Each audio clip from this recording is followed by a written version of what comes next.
रेड्याला कळालं संतांच्या पाठीमागे जावं, पण माणसाला कळत नाही. माणूस संतांकडे जात नाही. संतांनी दाखवलेल्या मार्गाने चालायची तयारी माणसाची नसते. आणि खऱ्या अर्थानं ज्याला स्वतःचं हित करून घ्यायचंय ना, त्याला एकच मार्ग आहे, संतांनी दाखवलेला भक्तीचा मार्ग.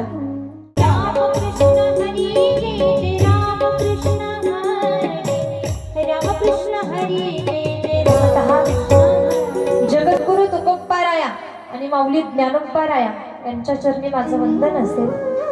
तुम्हा सर्व श्रोते वर्गांच्या चरणी, तुम्हा सर्व श्रोते मायबापांच्या चरणी माझं वंदन आहे. ज्यांच्या दरबारात, ज्या प्रांगणामध्ये आपण हा ज्ञानयज्ञ पार पाडतोय, या पवनसूत हनुमंतरायांच्या चरणी माझं वंदन आहे. माझे गुरुवर्य हरिभक्तीपरायण साध्वी सोनाली दिदी करपे गुरुवर्यांच्या चरणी माझं वंदन आहे. जन्मदात्या आई वडिलांच्या चरणी वंदन, सर्व गुणीजनांच्या चरणी वंदन. आणि लगेच आपण कथा भागाकडे वळणार आहोत. पहा, माऊली ज्ञानोबारायांचं चरित्र कालपर्यंत आम्ही ऐकलं. आणि माऊली ज्ञानोबारायांचं चरित्र ऐकत असताना, वेगवेगळे प्रसंग श्रवण करत असताना आम्ही माऊली ज्ञानोबारायांनी एका जड असणाऱ्या, निर्बुद्ध असणाऱ्या रेड्याच्या मुखातनं वेद वदविले. तो प्रसंग आपण विस्तारपूर्वक श्रवण केला, ऐकला, पाहिला. पहा, साधूंचं अंतःकरण किती मोठं, साधूंची महानता किती मोठी. खरं पाहिलं तर साधूंचं महत्व सहजतेनं आम्हाला कळत नाही. माणसाचा एक स्वभाव आहे, या समाजाची एक वृत्ती आहे. कोणती वृत्ती? तर चमत्कार दाखवल्याशिवाय माणसं नमस्कार करत नाहीत.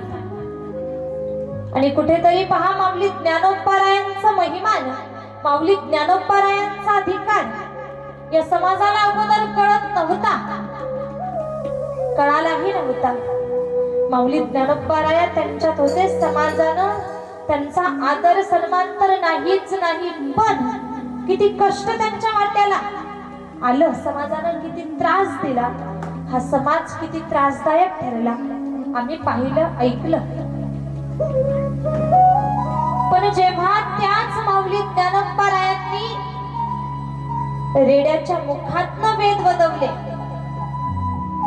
रेडा वेद बोलला, रेड्याच्या मुखातनं मंत्र प्रकट झाले. मैसी पुत्रा मुखे बोलवणे श्रुती, मैसी पुत्रा मुखे बोलवणे श्रुती, मैसी पुत्रा मुखे बोलवणे श्रुती, मैसी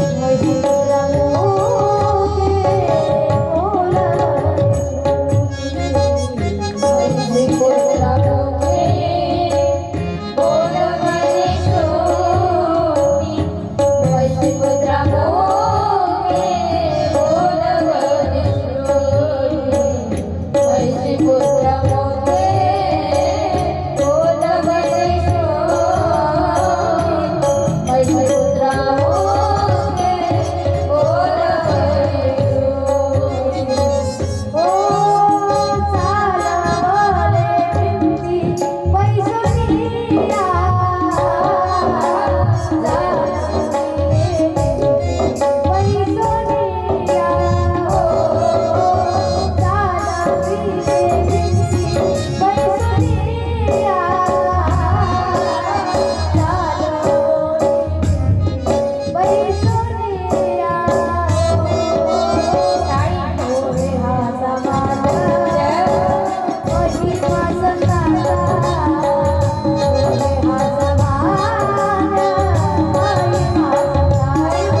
म्हैसी पुत्रामुखी बोलविणे श्रुती चालविणे भिंती बैसोनिया. ज्ञानोपारायांचा महिमा एवढा अगाध. म्हैसी पुत्रामुखी म्हणजेच रेड्याच्या मुखातनं वेद वदवला. थोडा बारकाईनं विचार करा. पहा, आम्ही जर पाहिलं, समोर लक्ष द्या, बारकाईनं ऐका. एखाद्या बिघडलेल्या व्यक्तीला भक्ती मार्गाला लावणं फार कठीण आहे. साधा माणसाचं मन वळवणं म्हटलं तरी फार मोठी कठीण गोष्ट आहे. माऊली ज्ञानोपारायांनी तर निर्बुद्ध असणारा रेडा भक्ती मार्गाला लावलाय. किती मोठी महानता आहे. तुम्ही आम्ही माणसं, आम्हाला गावात कित्येक कीर्तनकार येतात, कित्येक कथाकार येतात, आम्हाला नित्य सांगत राहतात देवाचं नाव घ्या, भक्ती करा, परमार्थ करा. आम्ही ऐकतो का? नाही ऐकत. पण माऊलींनी रेड्याला भक्ती मार्ग प्रदान केला. पहा, रेडा किती जड बुद्धीचा. रस्त्यानं प्रवासात असू द्या, जर रेडा किंवा जड बुद्धीचा रेडा म्हणा किंवा म्हैस म्हणा, रस्त्यानं गाडीच्या समोर जर आली, कितीही हॉर्न वाजवा, ती लवकर बाजूला जात. जड बुद्धीचा प्राणी आहे, लवकर बाजूला जात नाही. खाली उतरावं लागतं, काठी शोधावी लागते, मग काठीनं मारावं लागतं, तेव्हा कुठेतरी बाजूला जाते. जड बुद्धी किती, मला हे सांगायचंय तुम्हाला. रेडा जड बुद्धीचा आहे आणि जड बुद्धीचा रेडा, त्याच्या मुखातनं वेद बोलवणं एवढी सोपी गोष्ट नाही. माऊली ज्ञानोपारायांनी एक प्रकारे ही लीला किंवा चमत्कार म्हणा, रेड्याच्या मुखातनं वेद बोलवला. याच्या पाठीमागचं कारण ज्ञानोपारायांना सांगायचं होतं, दाखवायचं होतं की प्रत्येक जीव किंवा कोणी मोठा कोणी लहान, मनुष्य असलो मग आपण श्रेष्ठ, जे सामान्य अगदी पशु पक्षी इतर जीव आहेत, त्यांचं श्रेष्ठत्व कमी, आम्ही महान असंही काही नाही. सगळे समान आहेत. सगळ्यांमध्ये तो ईश्वर आहे. सगळ्यांमध्ये आत्मा आहे की नाही? आत्मा म्हणजेच परमात्म्याचा अंश आहे. आम्हाला माहिती नाही, पण आम्ही भगवंताचे अंश आहोत. अंशांशी तो भगवंत आहे आणि आम्ही त्याचे अंश आहोत. हेच कुठेतरी माऊली ज्ञानोपारायांना सांगायचंय की जड जीव अगदी कुणातही भेद नाही. आणि हाच विचार माऊलींचा होता. याच विचारानं अरे त्या रेड्यामध्ये जो आत्मा आहे तोच आत्मा माझ्यातही आहे, आम्ही दोघे सम आहोत, हेच दाखवण्यासाठी रेड्याच्या मुखातनं वेद बोलवून घेतले. आणि पहा, संतांचा कृपा झाल्यानंतर, माणसाचं संतांची कृपा झाल्यानंतर माणूस सोडून द्या, अगदी प्राणी सुद्धा भक्ती मार्गाला लागतात. संतांचा महिमा अगाध आहे. त्यातली त्यात या माऊली ज्ञानोपारायांचा महिमा, संतांचा महिमा तो वर्णावा किती. अलक्ष लक्ष मूर्ती ज्ञानोबा माझा. ज्ञानोपारायांचा महिमा मोठा. याही पुढे जाऊन अजून एक विचार या कथेतनं, याच चरित्रातनं मी तुम्हाला सांगेन. एकतर संतांचा महिमा किती मोठा, आम्ही माणसाचं मन लवकर परिवर्तन करू शकत नाहीत. माऊली ज्ञानोपारायांनी रेड्याचं मन बदलवलं आणि भक्ती मार्गाला लावलं, हा एक विचार. आणि दुसरा मुद्दा असा, पहा, शिकण्यासारखं भरपूर काही आहे या चरित्रातनं. ज्या क्षणी रेड्यावरती कृपा माझ्या माऊली ज्ञानोपारायांनी केली, त्या रेड्यानं आता ठरवलं मी आता इथे थांबणार नाही. ज्या ठिकाणी ज्ञानोपाराया जातील मी ज्ञानोपारायांसोबत जाणार. आणि रेडा मग तिथे थांबला नाही. माऊली ज्ञानोपारायांनी आळंदीची वाट धरली आहे ना पैठणवरनं, रेड्यानं सुद्धा माऊलींच्या पाठोपाठ चालायला सुरुवात केली, मागोमाग चालायला सुरुवात केली. सांगू,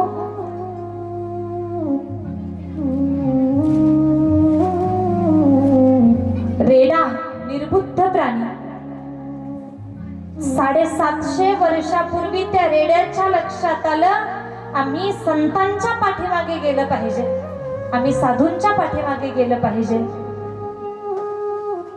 पण आज कित्येक वर्षानंतर किंवा माऊली ज्ञानोबारायांचा वेगवेगळ्या प्रकारे अधिकार, अनेको संतांचा वेगवेगळ्या प्रकारे अधिकार आम्ही जाणून सुद्धा आम्हाला कधी वाटत नाही की आम्ही संतांनी दाखवलेल्या मार्गाने चाललं पाहिजे. पहा ना, काही गमतीची गोष्ट आहे. रेड्याला कळालं संतांच्या पाठीमागे जावं, पण माणसाला कळत नाही. माणूस संतांकडे जात नाही, संतांनी दाखवलेल्या मार्गाने चालायची तयारी माणसाची नसते. आणि खऱ्या अर्थानं ज्याला स्वतःचं हित करून घ्यायचंय ना, त्याला एकच मार्ग आहे, संतांनी दाखवलेला भक्तीचा मार्ग. हित पाहिजे असेल, हित म्हणण्यापेक्षा साधा सोपा शब्द, किंवा आज आम्हाला पाहिजे काय तर सुख पाहिजे ना. इथं असं कोणी आहे का ज्याला दुःख पाहिजे? दुःख हवं म्हणून इथं कोणी आलंय का? नाही.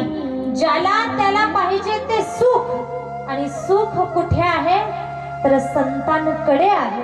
सुख कुठे आहे तर देवाजवळ आहे. सुखाचा वर्षाव, सुखाची प्राप्ती आम्हाला संतच करून देतात. कशा प्रकारे?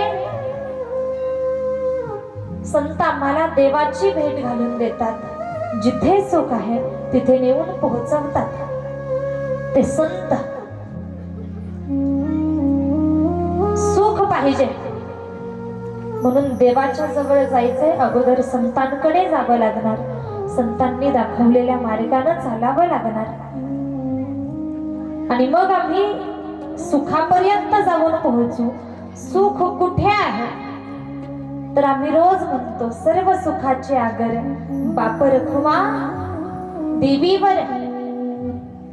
सर्व सुखाचा आगर तो भगवान परमात्मा आहे. माऊलींनी सांगितलंय, सर्व सुखाचे आगर बाप रखुमा देवीवर. त्या पंढरीच्या पांडुरंग परमात्म्याजवळ सुख आहे, भगवंताजवळ सुख आहे. सुखाचा आगर तो आहे. असं सुख भगवंताजवळ आहे ना की ते कधी संपतच नाही. आम्ही ज्या प्रपंचामध्ये सुख शोधतो,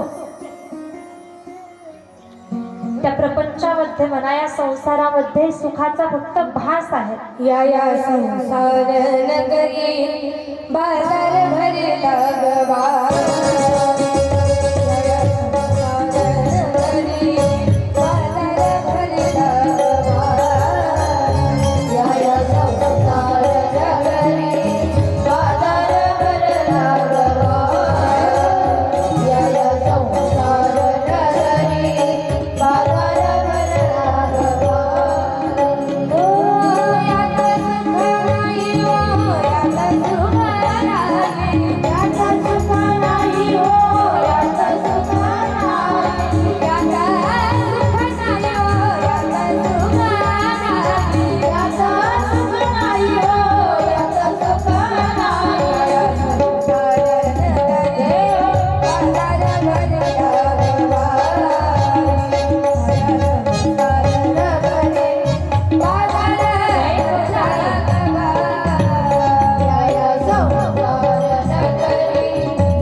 जे सुख आम्हाला पाहिजे ते सुख देवाजवळ आहे.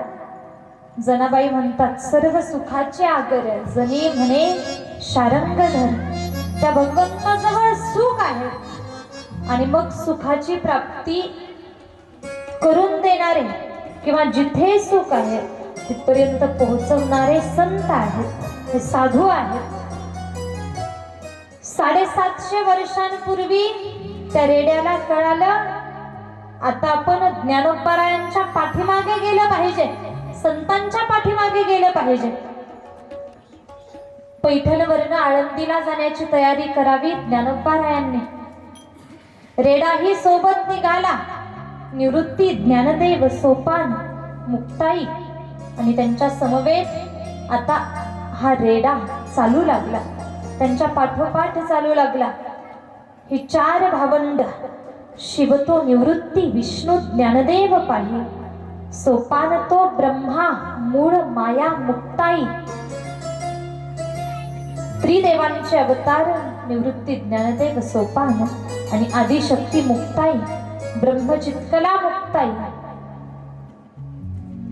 यांच्या पाठोपाठ रेडा निघाला. आता पहा, मी काल सांगून गेले तुम्हाला, आळंदीवरून पैठणला जेव्हा शुद्धीपत्र आणण्यासाठी माऊली ज्ञानोबाराया आपल्या भावंडांसहित येत होते, कसा बसा प्रवास करावा लागत होता. पाणी पिऊन कशी तरी भूक भागवत पुढे पुढे चालावं लागत होतं. मिळालं तर काही थोडंफार मिळायचं, नाही तर उपाशी पोटी पुढचा प्रवास करावा लागत होता. पण आता मात्र उलट स्थिती आहे. मी सांगून गेले, लोक चमत्काराला नमस्कार करतात. जोपर्यंत रेड्याच्या मुखातनं वेद बोलवला गेला नव्हता, त्याच्या अगोदरही माऊलींचं काही श्रेष्ठत्व कमी नव्हतं. पण लोकांच्या लक्षात आलं नाही, त्यांच्यावरती अन्याय केला. आणि आता जेव्हा एकच बातमी सर्वत्र पोहोचली, रेडा माऊलींच्या कृपेनं रेडा वेद बोलला, रेडा वेद बोलला, रेडा वेद बोलला, एकच बातमी सर्वत्र पसरली. अरे छोटी छोटी लेकरं आहेत, लहान लहान लेकरं आहेत, पण काय त्यांचं ज्ञान, काय त्यांचं सामर्थ्य. आणि मग पैठणवरनं पुन्हा आळंदीला येताना गावोगावी दर्शनासाठी भाविक येऊ लागले. गर्दीच गर्दी जमायला लागली. कोणी यायचं, चला ना ज्ञानोबाराया आमच्या घरी चला. कोणी यायचं नाही, आमच्या घरी चला, 4 घास खा, आमच्या घरात तुमचा पाय लागला पाहिजे. आता माऊली त्यांचा वेळ, बराच वेळ या सगळ्यामध्ये जात होता. प्रत्येकाची इच्छा अगदी पूर्ण करत करत माऊली ज्ञानोबाराया आळंदीच्या मार्गानं येत होते. आणि पुढे पहा, त्या मार्गानं जात असताना मध्ये अगदी आळे नावाचं एक गाव लागलं, किंवा आज आम्ही आळे फाटा म्हणतो.